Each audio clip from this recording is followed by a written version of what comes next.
So I think that, yeah, Patanjali, he says that the secondary effect of any experience is always dukkha, is always pain, is always sorrow, and that tends to look like a quite negative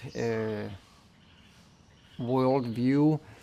What he means is that any experience is that any experience that we have, even when it's pleasurable in its first appearance, the secondary effect always end up in pain. And that is the paradigm of the life that we live in this phenomenal world, in this material world. As in having a body and dealing with matter and mentality and emotion and so on every day.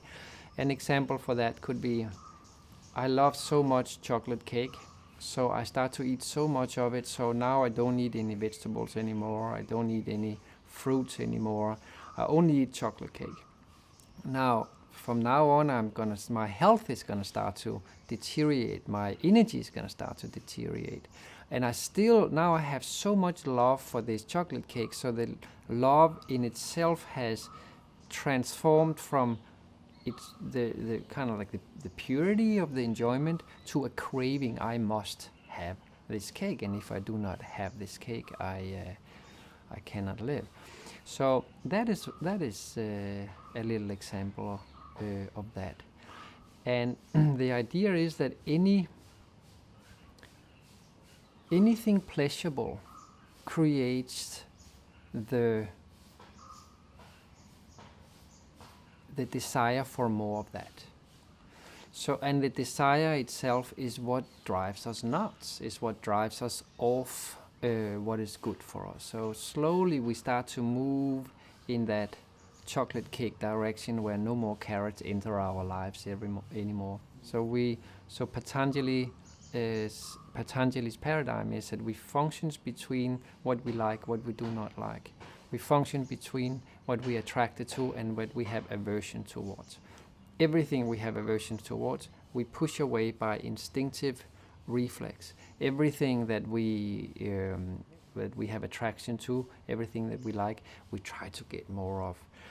And in itself, there's nothing wrong with that, except that what we have attraction to and aversion to is not built on what is making us more wholesome human beings, what is more healthy for us, what creates peace and love in the world.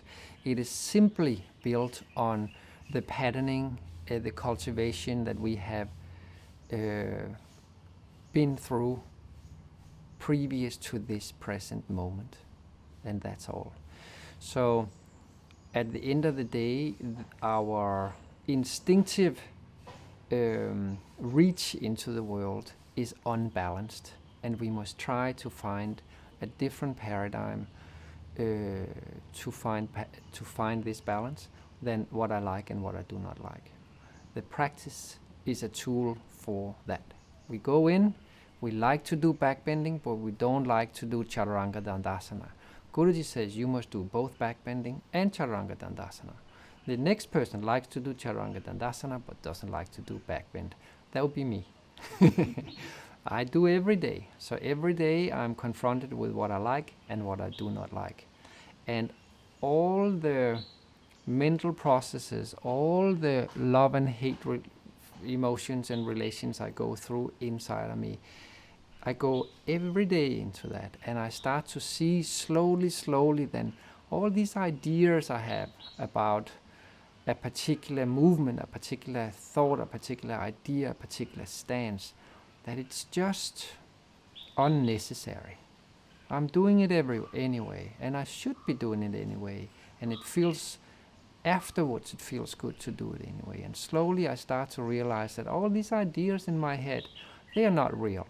They are just creations of